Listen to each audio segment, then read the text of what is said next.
Halo guys, perkenalkan nama saya Christine Priscilia Timpal, kelas B1 semester 6 kelas ekstensi.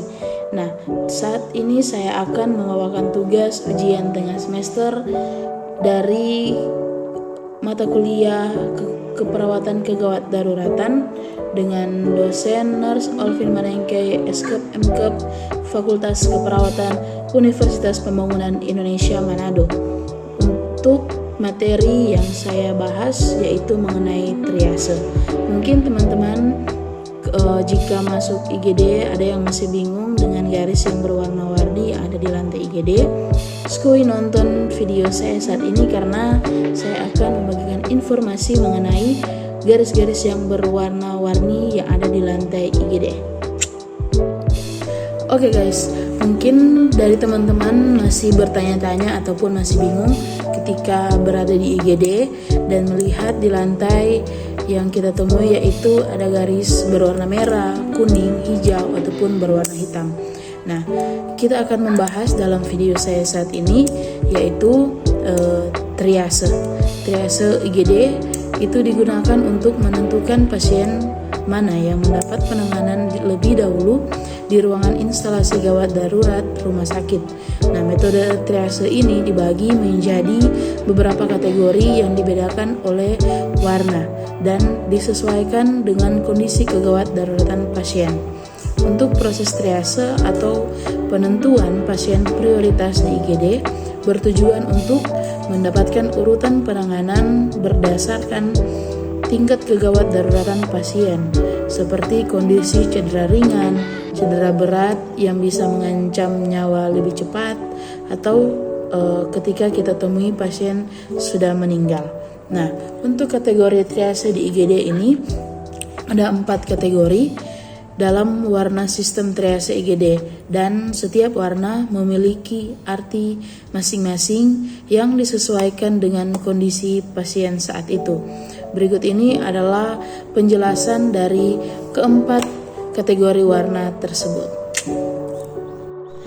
Oke guys, saat ini kita masuk dalam triase warna merah, di mana warna merah ini dalam triase IGD menunjukkan pasien prioritas pertama yang berada dalam kondisi kritis atau mengancam nyawa, sehingga memerlukan pertolongan medis segera mungkin. Kemudian jika tidak diberikan penanganan dengan cepat, maka kemungkinan besar pasien akan meninggal. Contohnya dalam hal ini adalah pasien dengan kesulitan bernafas, terkena serangan jantung, menderita trauma kepala serius akibat kecelakaan lalu lintas, dan mengalami perdarahan luar yang besar.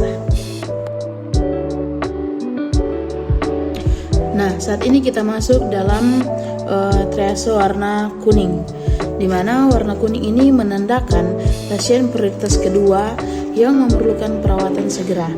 Tetapi penanganan medis ini masih dapat ditunda beberapa saat karena pasien dalam kondisi yang stabil. Meski kondisinya dengan tidak kritis, pasien dengan kode warna kuning ini masih memerlukan penanganan medis yang cepat. Pasalnya, bahwa kondisi pasien tetap bisa memburuk dengan cepat dan beresiko menimbulkan kecacatan atau kerusakan organ. Dengan pasien ini termasuk kategori warna kuning, contohnya adalah pasien dengan patah tulang di beberapa tempat akibat jatuh dari ketinggian. Kemudian ada luka bakar derajat tinggi dan trauma kepala ringan.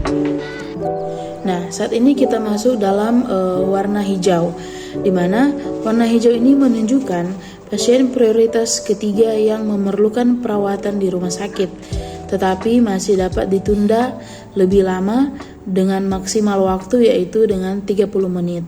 Ketika tenaga medis telah menangani pasien yang lain dengan kondisi yang lebih darurat atau kategori merah dan kuning, maka mereka akan langsung melakukan pertolongan pada prioritas ketiga. Pasien dengan cedera masih sadar dan bisa berjalan biasanya termasuk dalam kategori triase gawat darurat ini. Contohnya yaitu dalam kategori ini pasien dengan patah tulang ringan, luka bakar derajat rendah atau luka ringan. Nah, kemudian teman-teman untuk warna warna hitam, di mana kode warna hitam ini menandakan pasien berada dalam kondisi yang sangat kritis, tetapi sulit untuk diselamatkan nyawanya. Sekalipun segera ditangani, pasien tetap akan meninggal. Nah, kondisi ini biasanya terjadi pada pasien yang mengalami cedera parah yang bisa menyulitkan pernafasan atau kehilangan banyak darah akibat luka tembak. Oke guys, sekian video dari saya. Kiranya dari video ini teman-teman sekalian lebih memahami, bahkan lebih mengerti lagi bagaimana penanganan pasien yang ada di IGD rumah sakit. Untuk itu, dari video atau dari pembahasan tadi dengan triase untuk pasien, apabila kondisi pasien berubah, dokter juga akan segera melakukan triase ulang atau biasa disebut dengan retriase. Sebagai contoh, pasien yang ada dalam kategori kuning bisa saja dia berpindah ke kategori merah ketika kondisi pasien bertambah parah. Nah, untuk teman-teman jika mengalami kondisi yang perlu ditangani di IGD, segeralah datang ke rumah sakit terdekat. Dokter dan petugas medis di IGD akan segera menangani teman-teman sekalian.